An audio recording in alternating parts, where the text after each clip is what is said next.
or somewhere else, because every time I hang my phone up, it gets hot and it kicks the system. So I don't know where to put you, if I'm being honest. I guess because it's full sunlight and it's daytime, the damn phone is getting hot on the dash. The sun is literally right above me. I don't know where to put it.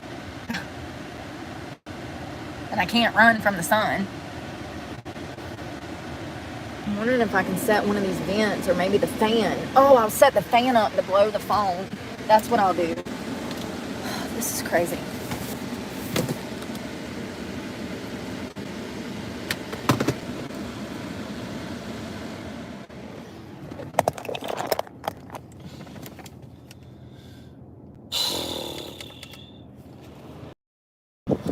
Are you going to be able to hear that though?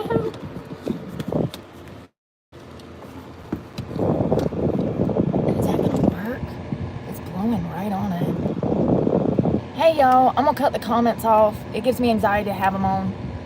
I've never realized how much it bothered me. Hello, hello.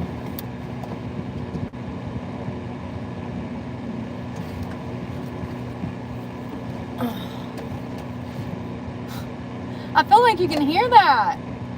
This is crazy. This is absolutely crazy. Every day.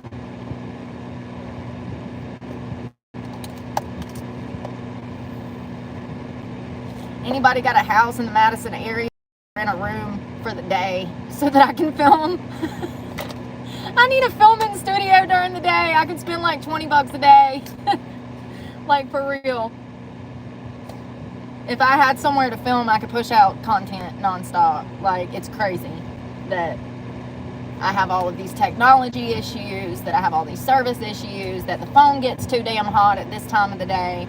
That's what just happened. So I don't know if that's going to work, and I'm sorry if you can hear that fan, but it's so hot that me having my phone on the camera stand, the phone starts seizing out. It's an Apple iPhone. It's brand new. And she's not doing well, okay? She's not doing well. It's 80 degrees outside, and at 80 degrees, that phone gets so hot that it stops working. Midstream, like I'm like, da, da, da, da, da, da, and then I look up and I'm like, oh my God, the phone's black, and it says temperature warning. Fun fact, if you're gonna be live streaming, I would recommend to go with an Android that's plastic so you don't have these issues. This is the stuff that nobody tells you about. This is why I have a channel, so that you know what you need to do to start a channel. You're going to need like 4 phones, a computer, OBX. Like, you're going to need everything. It's a mess. It's an absolute mess. So y'all remember this morning I was talking about a case of 2 teenagers who were stopped during a traffic stop. I went back and found that video and I was trying to stitch it. I found out where this accident occurred. So what happened was there was a guy and a girl. They went on their first date. They were in this little souped up sports car. And the guy, whose name was Luis Fernando Savalos, and this girl he had picked up for a date, her name was Alexis Rodriguez. They died in a high-speed accident shortly after being pulled over. 5-6 minutes before, they were pulled over for dangerous and reckless driving. And actually, it was more than that. They were driving over 100 miles an hour, and an officer had witnessed this. The officer pulled them over, asked for the license and registration. The guy, Lewis, he complied, and then the cop let him go. He said, slow down, da da da da da, pretty much let him off with a warning.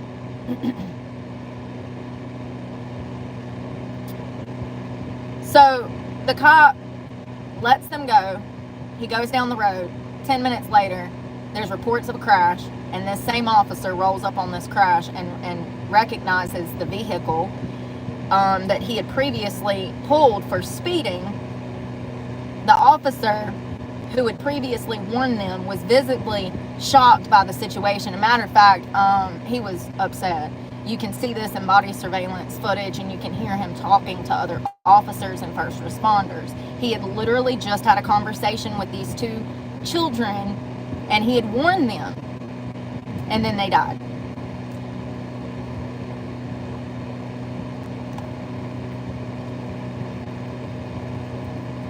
And he was speeding over 100 miles an hour. And here's the thing. First of all, that officer should have took him to jail. Second of all, in doing that, both of these people would still be alive. Typically, back in the day, 10, 20 years ago, if you were caught doing over a certain amount, and some of these speeds he was reaching over 80, 100 miles an hour was in a 35 mile an hour zone. So this guy was approximately doing 50 to 70, 80 miles over the posted speeds, 60 to 70. He should have went to jail on the spot. I'm not blaming the officer, but this is the law that we have now, where criminals break the law and they face no consequences for their actions, and then they kill people and themselves along the way. This girl that went on a good date with this guy, I mean, as I said, when you're young, you think that this behavior is cute, you know, to speed around town and be in your little boyfriend's sports car. But just know that people die every day from getting in the car with people that don't know how to drive. That is why I'm a control freak. That's why I don't ride with people. I haven't stepped foot in the vehicle with another person in years. You couldn't pay me to take an Uber because they sure as hell don't know how to drive. And if they don't kill you on the road, they might rape you in the back seat. Listen, it's best to learn to drive on your own. Like, it's good for you to get a license and have control over your life. Don't be riding with people. The younger you are, the more probability you're going to have of death behind the wheel of a car with your friends hanging out. It's just the way that things are. And that girl clearly didn't have a problem with him speeding around, because at no point did she tell him to stop. Hi, I'm working. Can I help you?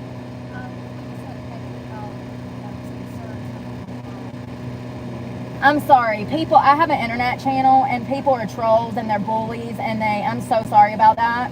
That's okay. I actually have this happen about 5 times a week. Yeah, it's crazy.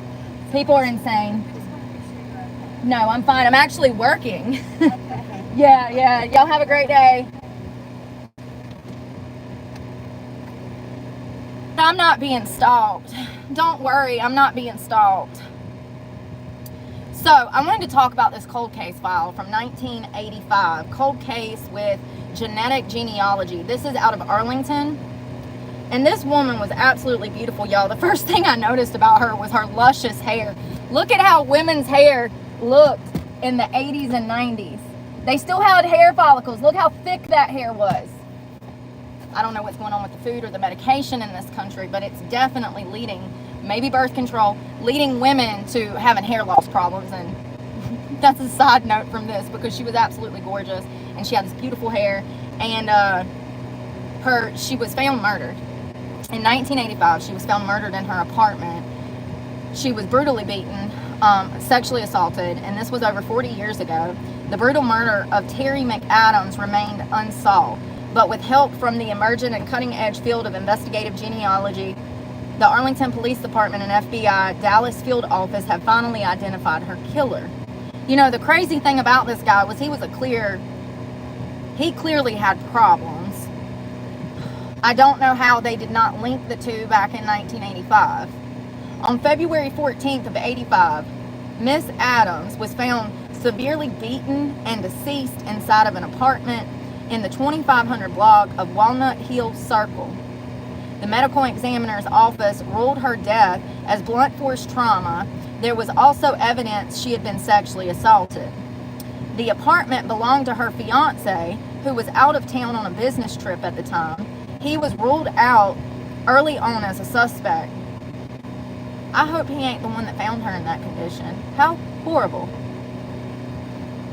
Investigators believe the killer entered the apartment through a sliding glass door that connected to a bedroom. Although detectives at the time conducted a thorough investigation of the murder, no arrests were ever made. Since then, the APD Homicide Unit has revisited the case multiple times, working to see if any advancements in forensic technology or other investigative processes may help solve it. need water.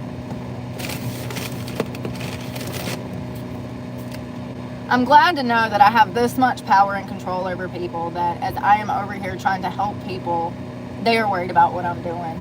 Don't you love that? But I'm not being stalked. Weirdos. In 2021, multiple pieces of physical evidence from the case were sent to the lab for DNA testing. From that testing, the DNA profile for an unknown male suspect was developed. That profile was entered into CODIS, a national database for DNA profiles from convicted offenders, missing person, and unsolved crimes.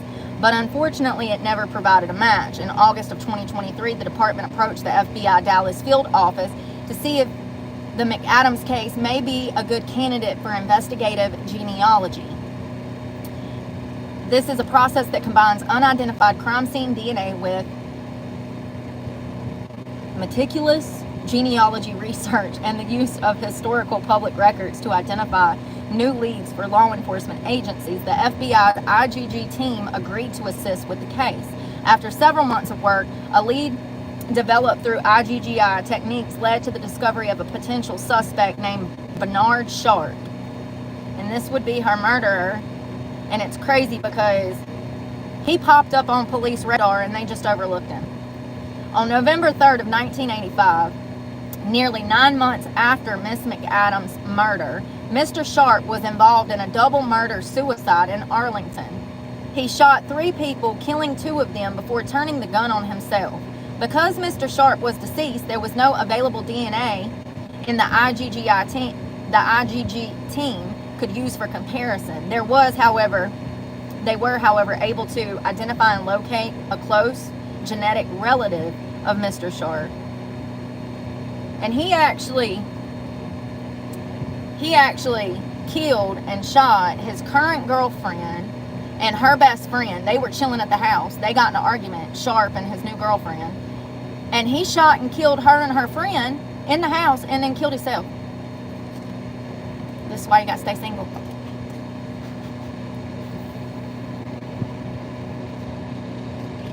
Earlier this year, the Arlington Police Department and the FBI personally traveled out to the state to meet with the relative, who we are not identifying out of respect for their privacy. The relative agreed to provide a team with DNA sample. This sample was sent to the Center of Human Identification at the University of North Texas Health Science Center.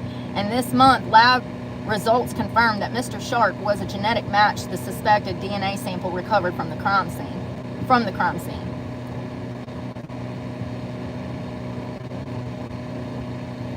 Investigative genetic genealogy is one of the most valuable tools that law enforcement has access to today. It is inspirational to see the work provide answers to the families. You know, I bet that family had some idea of who it was. These small towns like that, people know. There was a woman that went missing in my hometown of Alamance County, and everybody knew who murdered her. I remember her daughter. I went and talked to one of the sheriffs in Alamance County, and her daughter was looking for her. She had been missing for like 10 years. They knew exactly the guy that did it. Even the sheriff told me at the time, like, we know who did it. It's just a matter of proving it. We can't find a body. Her daughter, who was probably 20 years old at the time, or maybe 25, my age, it was heartbreaking. Absolutely heartbreaking. Everybody knew who killed this woman. I wish I could remember her name. I'm sure it'll come up one day. I'm sure it'll 360 back in my life. It was really sad because everybody knew who murdered her.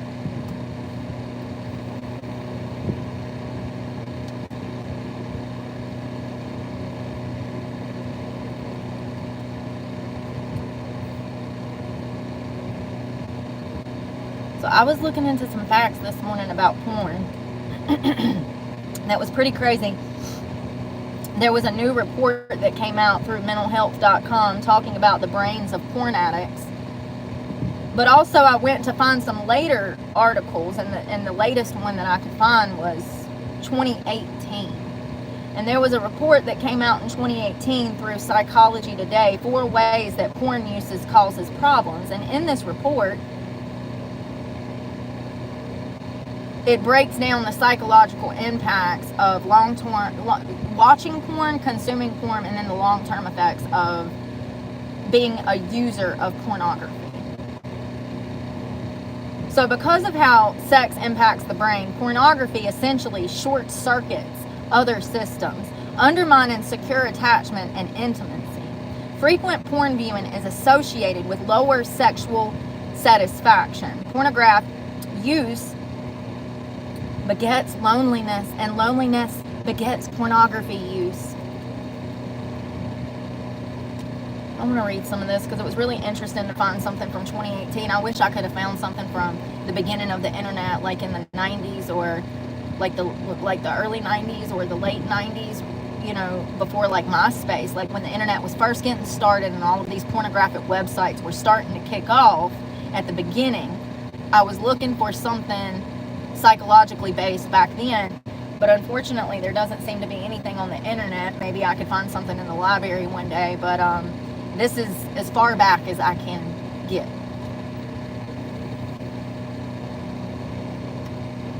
The impact of pornography on relationships, individual health, and society is in the public eye more than ever before. Pornography use is widespread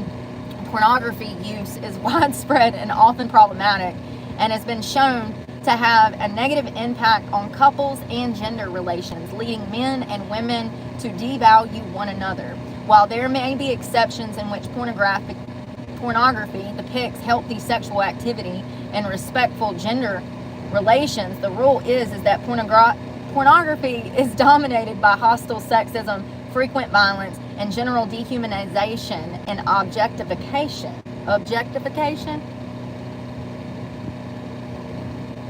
Because of how sex impacts the brain, pornography essentially short circuits other systems, becoming not only addictive, but it also undermining secure attachment, mutual relatedness, and intimacy. As well as other similar behaviors, pornography use may also be stigmatized, responded to with judgment and criticism rather than from a potentially more constructive, curious, and non-judgmental point of view. Something I found, listen to this.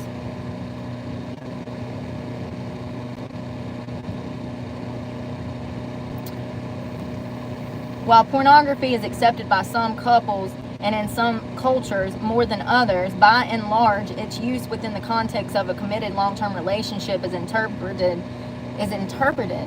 as a form of infidelity. More consistent pornography use is generally seen as a sign of relationship and sexual dissatisfaction, a form of infidelity for starters, as individuals turn away from one another and increase the chances of breaking up by using porn. So studies show that people that use high levels of porn in their relationship increases the chances of breaking up by using porn. For some couples, pornography may stabilize an unsatisfying sex life, but research and clinical experience suggests that porn, at least in its present incarnation, is not generally good for individuals or relationships because of how it tends to interfere with intimacy and set expectations regarding sexuality.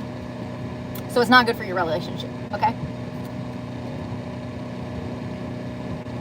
Not good for your relationship.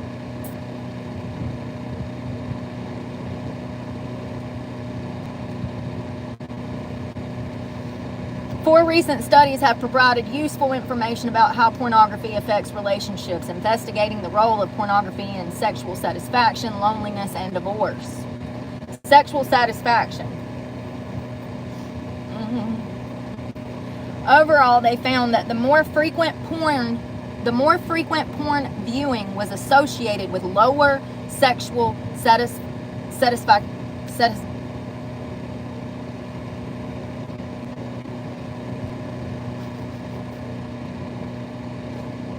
Y'all, my brain don't want to work. I think I need coffee. Why can't I remember? I've done said it 5 times. Satisfaction. Sorry. I had to sing it. My brain is shutting down.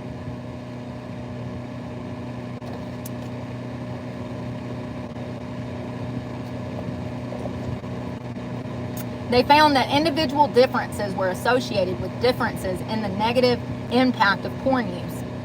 For factors including male gender, being in a committed relationship, and being more religious, this research showed that sexual satisfaction began to decline with pornography use of a few times a year. So, men that started watching pornography just a few times a year, research showed that sexual satisfaction began to decline with the use of pornography simply a few times a year. So just watching this trash a few times a year impacts your sex life with your wife, your girlfriend, whatever. That is what research shows. So the more you watch porn, the less sexual gratification you actually get from real sex. It's crazy. It explains a lot about society, for sure. For sure. Notably, hold on. For factors including female gender, not being in a relationship, and for less religious people, decreased sexual satisfaction started to show up with porn use of simply once per month. So women who watch porn experienced a decrease in sexual satisfaction when they started watching porn once a month. I want to be clear that this is a rewiring of the brain. By watching porn, you're changing the brain chemistry. That is a proven fact. You're actually cross-wiring the brain for Satan, honey, in my opinion. Notably, under no circumstances was pornography use associated with greater sexual satisfaction. Under no circumstances was pornography use associated with greater sexual satisfaction. Which is so crazy to think about, because the whole reason that porn exists was for sexual satisfaction. These findings, while correlational, suggest that even infrequent use of pornography has negative effects on sexual satisfaction. It's hot. I'm sweating like a whore in church.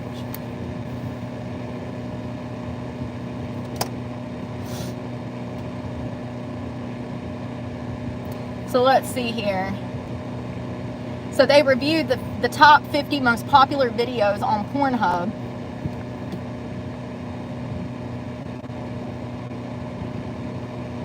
A popular website that provides free and paid access to pre-recorded videos, which is estimated to have over 23 billion visits and 92 billion videos viewed in 2017 alone. How sick.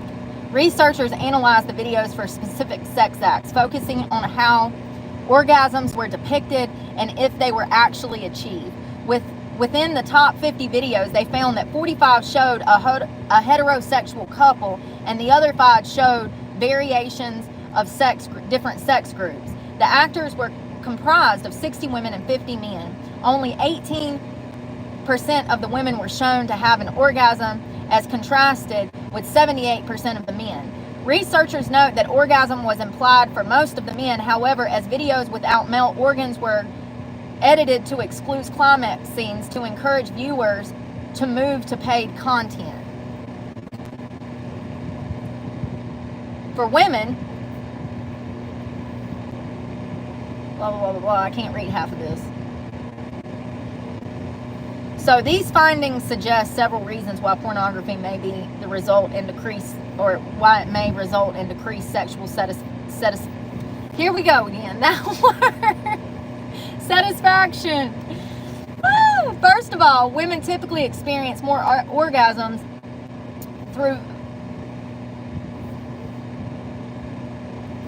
Equally important, pornography suggests that women rarely experience orgasm, as represented by a mere 18% of female actors in the most popular videos climax. And if porn is taken as a how-to manual for sex, it does a bad job, to say the least. When it comes to instructing viewers on a sexual pleasure, porn is generally inaccurate and likely to lead to low sexual quality, infrequent orgasm, especially for female partners, as well as one-dimensional, likely unsatisfying sex for males.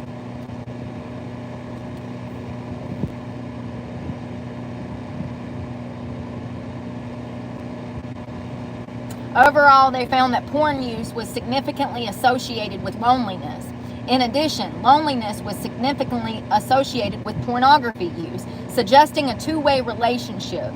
In fact, for each unit of porn use, loneliness increased significantly by a factor of 0.20%.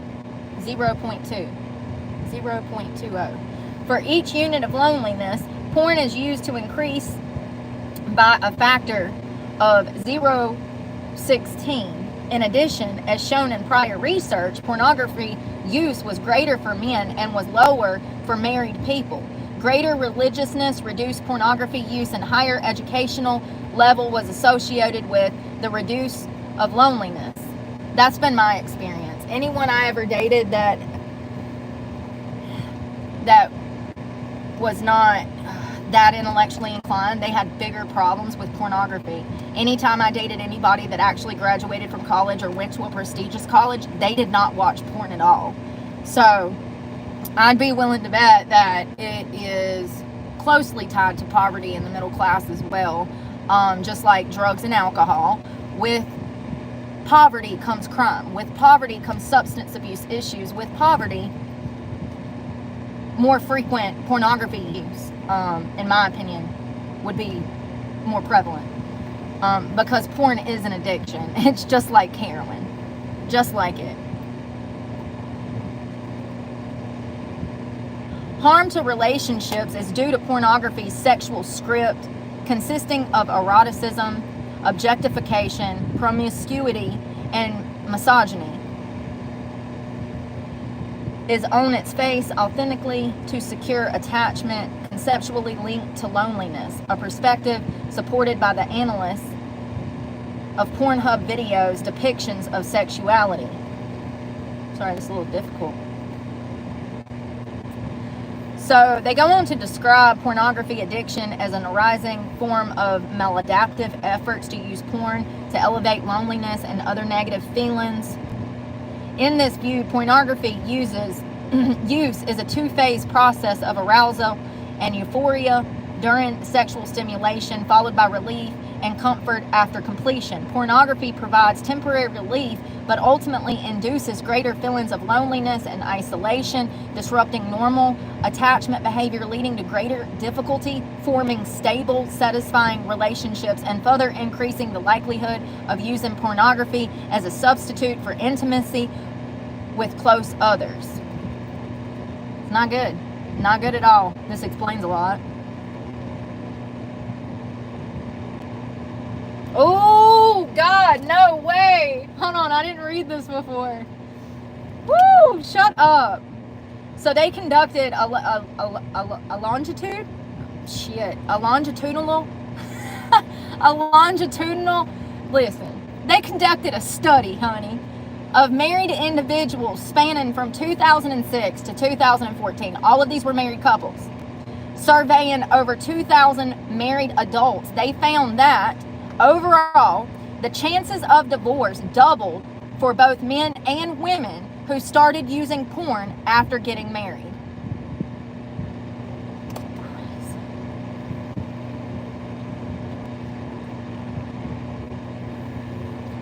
Across the whole sample, the divorce rate was 6% for non-porn users and 11% for porn users.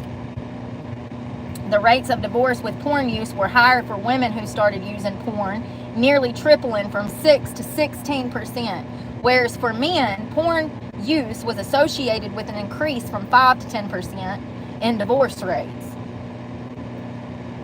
Stopping porn use was associated with a reduced risk of divorce only for women. For women who stopped using porn, the divorce rate was 6% compared with 18% for women who continued to report porn use for the duration of the study.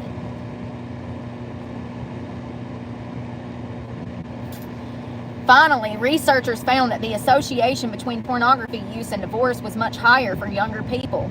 Half of the 20-year-olds who began using pornography after marriage divorced, versus 6% who did not start using porn. 28% of 30-year-olds and 12% of 40-year-olds by the age of 50 Beginning pornography use did not significantly affect the divorce rate. For those who attended religious services at least once per week, pornography consumption did not affect the divorce rate. For those who reported being happiest about getting married, beginning porn use was associated with a higher divorce rate at 12% versus 3% who did not begin using porn.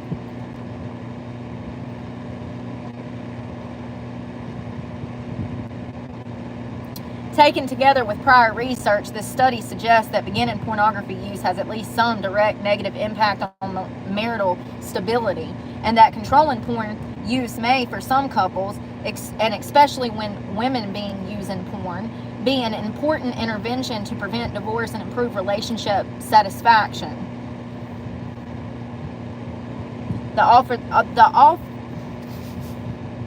authors suggest that especially for women who use pornography less than men in general, beginning to use porn may be an indicator of marital dissatisfaction, infidelity, or both.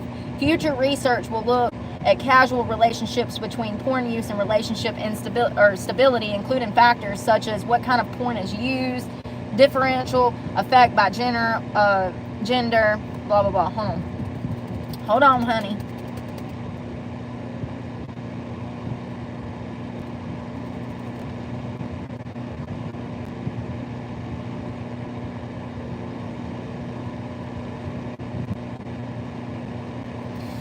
Sexuality and intimacy are more important than ever, and if anything, in spite of better understanding the psychology and biology of sexuality and attachment, more problematic than ever. While some people advocate for pornography and may use it in healthy ways, the growing evidence is that at least in its current incarnation, pornography is probably doing much more harm than good and is heading in the wrong direction. While it may be many years, if ever, before society as a whole addresses the issue with pornography, even if porn addiction becomes a diagnostic criteria, parents and educational institutions need to pay close attention to what's happening and take the appropriate action to prevent negative developmental consequences from the use of pornography, as a growing body of research suggests that unrestricted access to pornography is already negatively shaping beliefs and behaviors for both young men and women and for gender relations. Couples interested in long-term stability and closeness would do well to talk regularly and constructively about their relationship, discussing sexual as well as non-sexual relationship issue in details, because people tend to shy away from talking about sexual beliefs, activities, and fantasies. It's especially important to consider the role of pornography alongside other relationship factors. Individuals who consume pornography frequently, especially those who feel lonely and run into difficulty when they do not want to grow closer to others, should strongly consider the impact that porn may be having not only on their relationship but also on their own capacity for bonding and normal sexual function. Those who use porn excessively or problematically may consider seeking help. I'd recommend it. So I want to talk about how it rewires the brain, how it affects the brain chemistry, what happens when you're taking in this horrible content that's, y'all, I'm so hot. This horrible content that Satan has sent for you. I'm literally sweating so bad.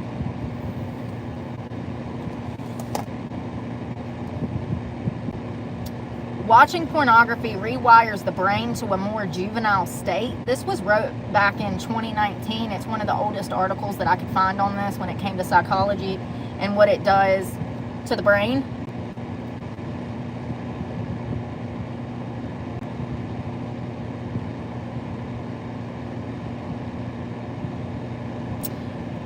So Pornhub, the world's largest free porn site, received over 33.5 billion site visits in 2018. How many billions of people are there on Earth?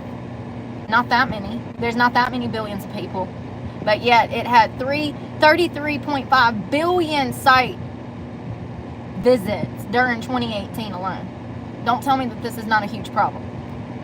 This is a huge problem. That number tells me so. Science is only just beginning to revere. Sorry, I'm so sorry. I mean, going in so hot and then I fuck it all up. Sorry. Science is only just beginning to reveal the neurological repercussions of porn consumption. But it's already clear that the mental health and sex lives of its widespread audience are suffering catastrophic effects. From depression to erectile dysfunction, porn appears to be hijacking our neutral wiring with dire consequences. Neutral? Neutral? Listen. Hold on one second. I gotta find out what this word is. Big girl words with Brooke today. How do you say? It's some part of the brain. How do you say? Is it neural? Neural? I think it's neural. What does that mean? Is that like the... Oh, it's your central nervous system. Dun, dun, dun. So, the neural refers to anything related to the nervous system, including the brain and the spinal cord. The more you know. Neural. Is that how you say it? Say it. I dare you. Come on, Google. Say it for me. Anyways.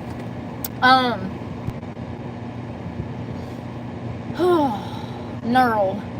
So we studied the neural wiring and the underlies learning and memory processes. So it says the properties of video porn make it particularly powerful trigger for plasticity, the brain's ability to change and adapt as a result of experience, combined with the accessibility and anonymity of online porn consumption. We are more vulnerable than ever to its hyper-stimulating effects. In the long term, pornography seems to create sexual dysfunctions, especially the inability to achieve an erection or orgasm with a real-life partner. Marital quality and commitment to one's romantic partner also appears to be compromised.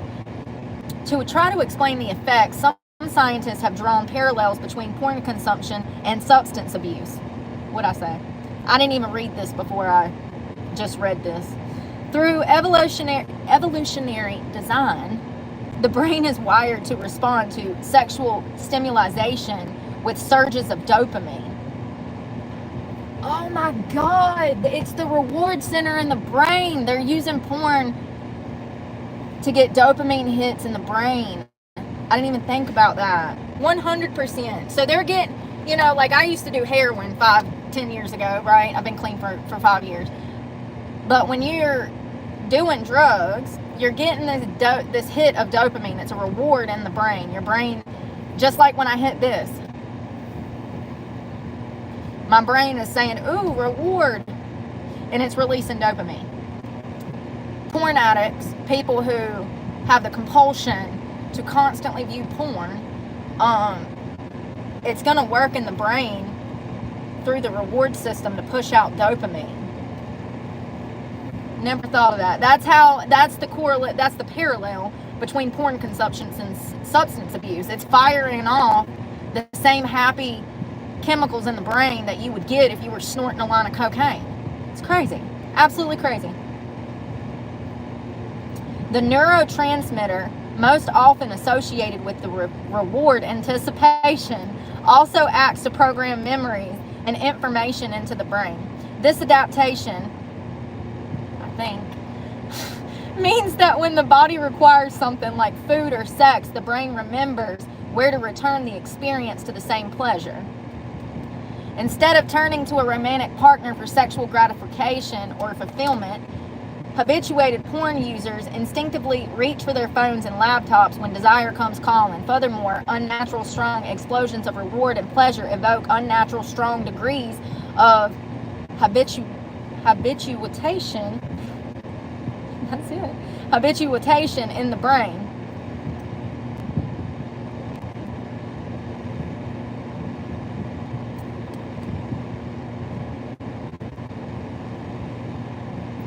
Porn scenes, like addictive substances, are hyper-stimulating triggers that lead to unnaturally high levels of dopamine secretion. This can damage the dopamine reward system and leave it unresponsive to natural sources of pleasure.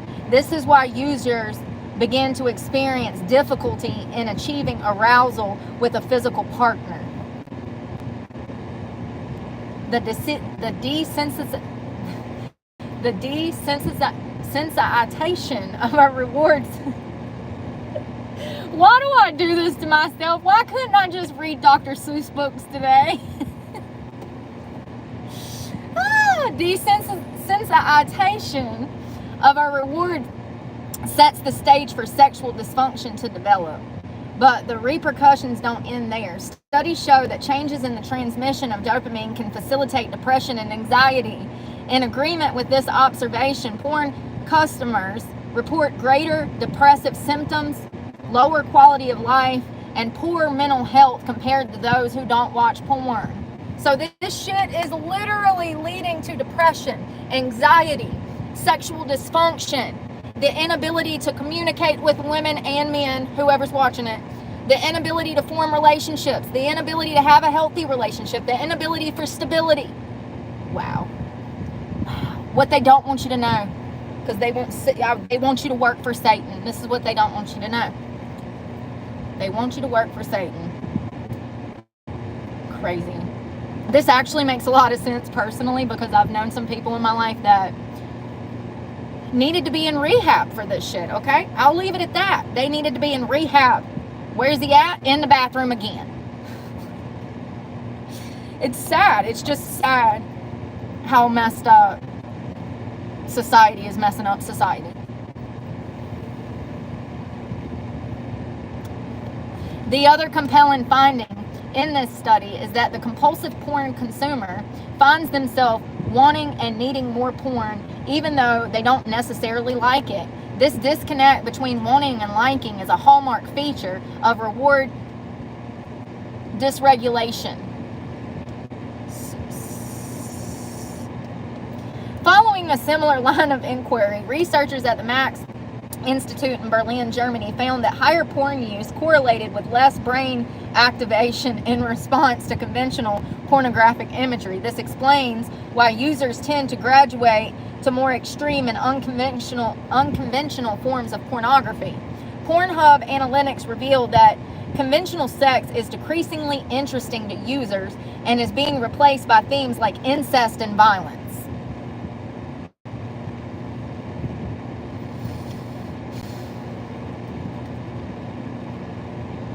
The perpetuation, oh, nailed it. I'm not going to try again, of sexual violence online is particularly troubling, as rates of real-life indecencies may escalate as a result. Some scientists attribute this relationship to the action of mirror neurons. These brain cells are aptly named because they fire when the individual performs an action, but also while observing the same action performed by someone else. It's not good. It's not good. So let's talk about the regions of the brain that are actually that are messed with. As it's already stated, watching porn leads to unstable personal relationships, and also depression, anxiety, sexual dysregulation, sexual dysfunction. And what was the other one? Hold on. Oh, it says they don't mature. That's what it said.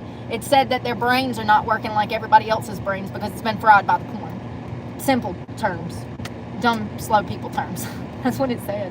The regions of the brain that are active when someone is viewing porn are the same regions of the brain that are active while the person is actually having sex.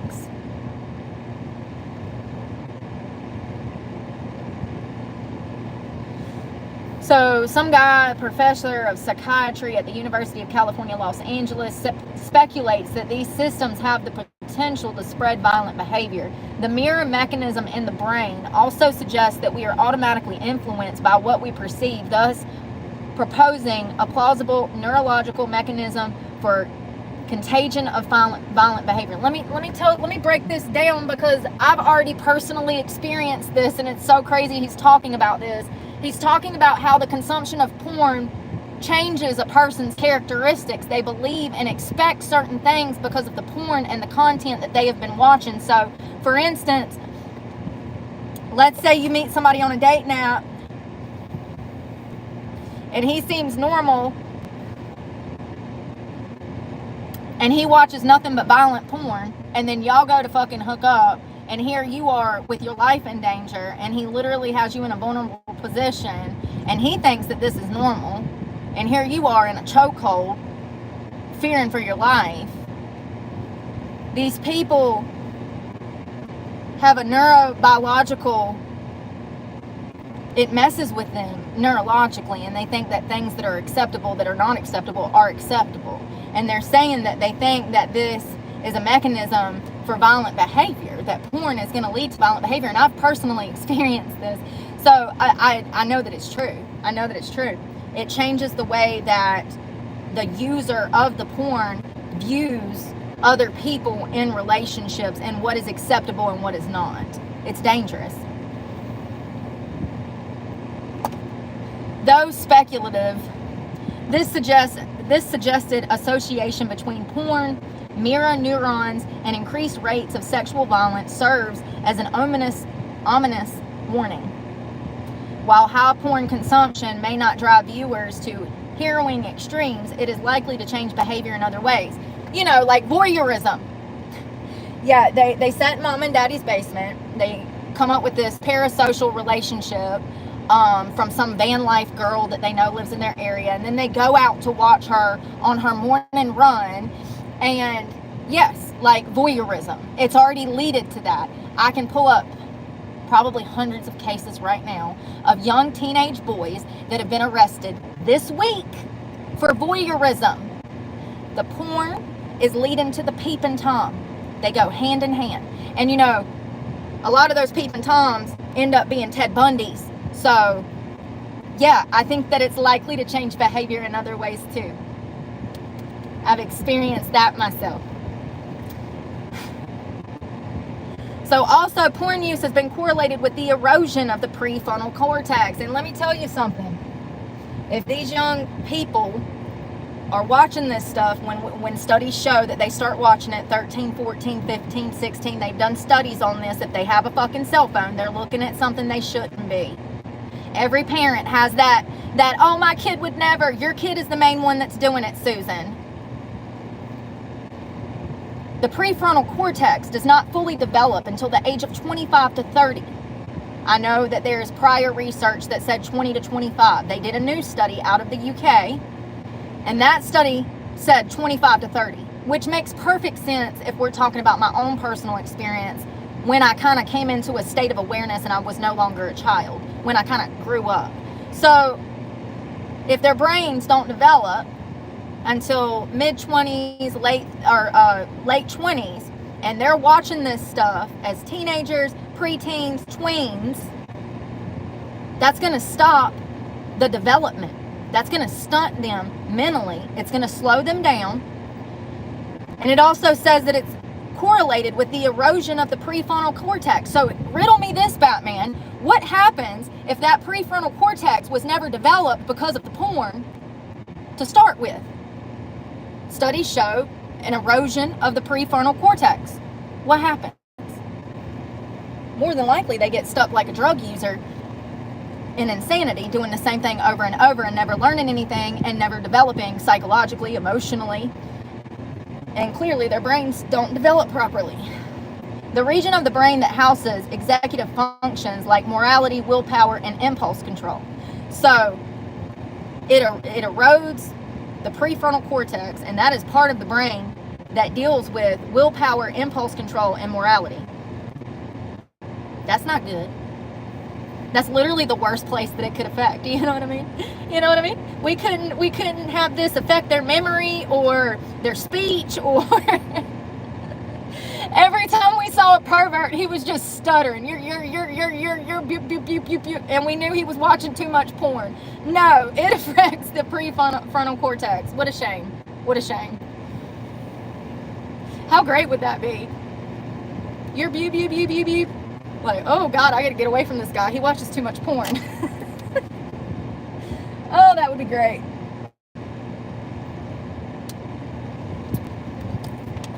All right, so to better understand the structure of this behavior, it's important to know that it remains under develop during childhood. This is why children struggle to regulate their emotions and impulses. Damage to the prefrontal cortex in adulthood is termed as hypofrontality, which predisposes an individual to behave compulsively and make poor decisions. You know, like peeping toms, voyeurs, rapists.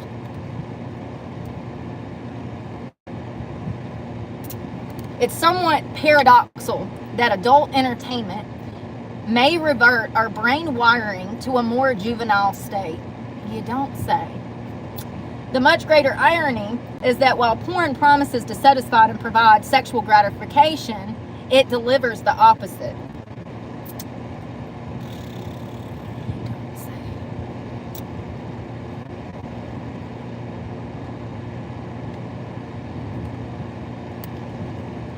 So they actually had one new report that came out January 17th of this year.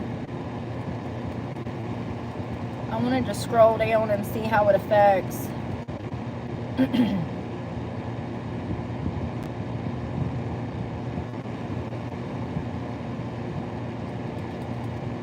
So it's just like, it works the same as someone who needs massive amounts. If anybody here has ever been on heroin or was an opiate addict or a methamphetamine addict, you know how over a period of time you need more and more drugs to achieve the same fulfillment as you did when you first started using. And that's how porn works in the brain. And that's why it's detrimental to your personal relationships.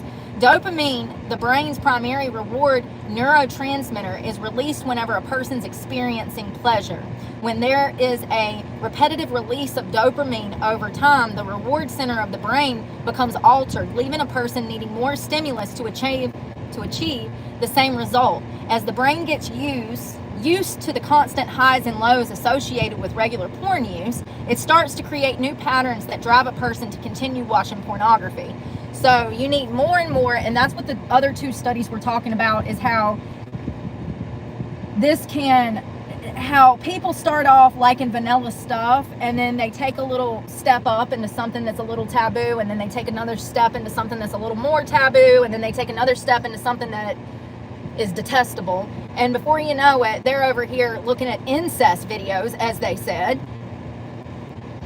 The fuck? It's just like a heroin user. You might start off taking one Oxycontin, and 2 years later you need 10 just to get you out of bed. The same, it's working the same, it's doing the same. This is an addiction, this is a problem, this is a drug. Cognitive function. These are things that it messes with in the brain. So the first one was the pleasure and reward system. Cognitive function. Individuals who suffer from porn addiction often struggle with cognitive function, exhibiting impaired decision making. Most notably, this is demonstrated by preferring short-term small gains over long-term large gains. Porn addicts can also have a hard time accurately perceiving the negative consequences of their behavior, which creates a disconnect between their internal moral compass and society's moral compass. Wow. That's crazy that they bring that up, because I used to meet so many people when I was an exotic dancer. I was a stripper way back when. I would meet so many people that would come into the club, and they were like white collar businessmen, lawyers, doctors. They had wives and children, and then they would come in and be, you could tell that like it was their time to let loose, and they would be the complete polar opposite of who they were on the street. So it's crazy that it talks about a disconnect between their internal moral compass and society's moral code. Because outside, by all outward appearances, they were good men. But internally, they would come in and be the complete opposite. So, I don't know, man. It's weird. So, emotional regulation is actually one of the markers of somebody who could, who might become addicted to pornography. Individuals who have difficulty regulating their emotions are more susceptible to reaching for porn in an effort to distract themselves. Over time, this pattern can easily morph into a full-blown addiction, leaving them in a cycle of reaching for porn to avoid uncomfortable emotions, only to further dysregulate themselves. You want to hear the craziest part of this? The craziest part is it actually kills your brain, the gray matter. Listen to this. MRI imaging has revealed that porn addiction leads to changes in the brain, citing a direct correlation between more time spent consuming porn and a reduction in gray matter. It literally rots their fucking brains. Literally. Critics of these findings have raised concerns about whether pre-existing conditions that contribute to gray matter volume loss have been properly accounted for. While it is true that scientific research needs to account for the whole picture, there is ample evidence that porn addiction in particularly negatively impacts the brain. It's killing off your gray matter, fam. It's literally rotting your brain. The MRI shows this. I believe it. I believe it 100%. I mean, if you talk to anyone that is a habitual pervert, you'll notice that you get dumber just by talking to them. So that tells you how dumb they are to rub off on you just from a basic passing conversation. Ah. Give me 1 second. Literally rotting the brains. I always say that, and then when I found this, I was like, no way. I'm always right.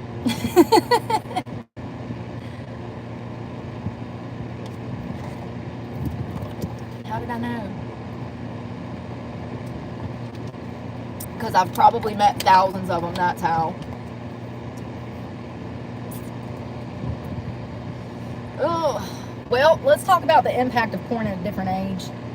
There are growing concerns over the well-being of children and adolescents who are exposed to porn at an early age.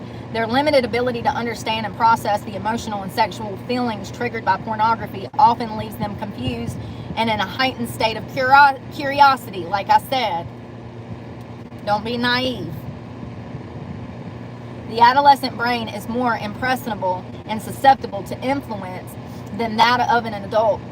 And as we learned about the other day, there comes a time, specifically in preteen, or I don't know what to call it, prepubescent teenagers, 13 to 15, what was it, 15 years of age? A lot of voyeurs, which are peeping toms, they're created around 15 years of age. And I think it actually said the onset can start as young as 13. We did a talk it to type of video. Here's the issue. That peeping tom, that voyeurism disorder, it's an actual mental health disorder. It's called voyeuristic disorder. And that usually starts around 13 to 15 years of age. And all it takes is some kind of lack of bond with parental figures, and also the teen looking at content they shouldn't be. It leads to the brain being rewired, the reward system being overridden. Once again, they get a thrill just like a grown man that would watch porn. They're getting a thrill, they're getting dopamine to the brain by peeping. I just want to be clear that giving these children cell phones are setting them up for a life of failure, because they know not what they do. They're innocent and they don't understand the long-term impacts of what they're seeing, what they're consuming. And there's a lot of people, young boys specifically, being turned into voyeurs from things like Instagram, Snapchat, YouTube. The amount of sexualized content that is on there, all it takes is for them to see something that they're uncomfortable with but drawn to at the same time, and before you know it, they're peeking through Katie's blinds around the block. The adolescent brain is more impressible and susceptible to influence than that of an adult. John Wayne Gacy, Ted Bundy, Ed Gein, these are all people that had extreme psychological issues that ended up being killers because they were exposed to things as children that they shouldn't have been exposed to. And I just want to be clear that cell phones didn't even freaking exist back then. We have huge problems on our hands. I'm going to be reporting on this for the rest of my life, so I can't wait to see this in 20 years when all of these then men are being arrested because they were exposed to pornographic material way too early. And no one should ever be exposed to pornographic material. Early exposure to pornography during the formative years of adolescence has been linked to long-term effects of sexual maturation. They don't mature, I guess. Sexual behavior, internet addiction, and overall personality development.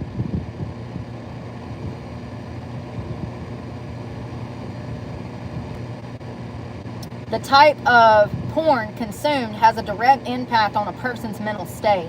Issues such as performance anxiety or body image concerns are common for those who watch soft porn, while an increase in violent or degrading behavior is more commonly linked to aggressive porn. Regardless of the age of the individual, porn addiction can develop as the brain's neuroplasticity is altered. This combined at-risk contributing factors such as depression, anxiety, and loneliness increases the chances of developing any type of behavioral addiction, including pornography.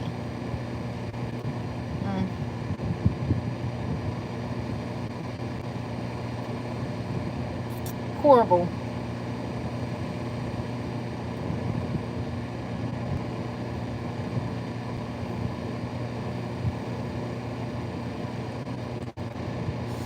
So it sounds like the people that get addicted to pornography have a huge problem with regulating their emotions. Although already discussed, it's important to revisit how dopamine depletion increases a cycle of urge, fix, regret, and repeat. This cycle is an example of the inability to self-regulate and a lack of impulse control that often ends in guilt and shame.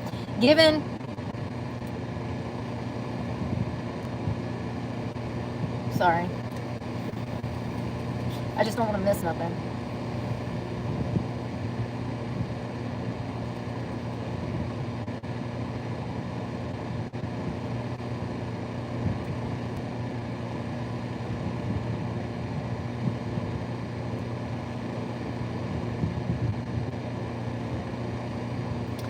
It's crazy. I really didn't know all of this, and it's really crazy that it took me like 30-40 minutes to find these 3 articles. It did. It took me a minute, honey. Google did not want to give me this information. Everything that kept popping up was from 2024 or 2025, and I didn't want to read it. I wanted to go back as far as possible to find old studies because they're more trustworthy. Anything made after 2009 is not trustworthy. It's like that's when the world stopped after the 2008 recession. Books just, I mean, everything from books to all systems are down. Like, they stopped making books. That was the year.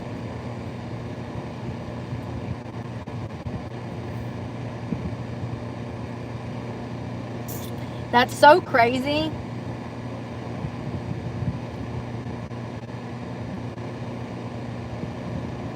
That it actually depletes the brain gray matter in the brain. What is going on? Something about this library's Wi-Fi, y'all. I try to sign into a website that, like, I got an ad blocker on and I don't know how to cut it off. Somebody please come cut this ad blocker off on my computer, please.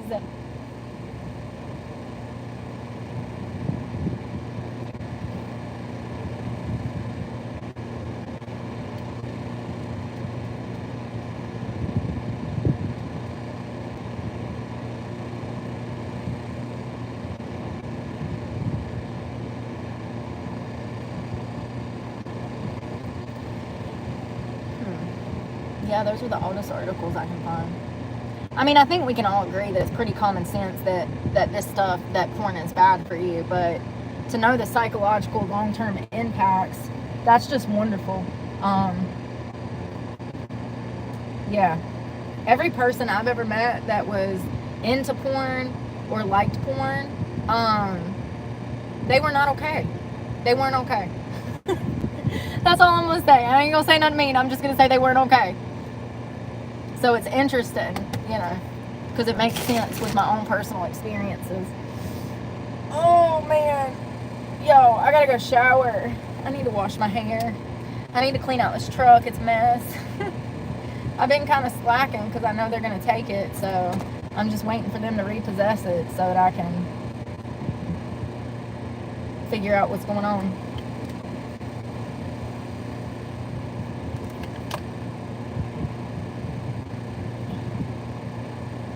Well, I'm going to run, y'all. Don't be watching that dirty stuff. You're better than that. Maybe I'll go work out. I don't know. Doubt it. I'm feeling really lazy. But I love you guys, and I hope y'all have a good afternoon, and we will talk again tomorrow. Happy Tuesday.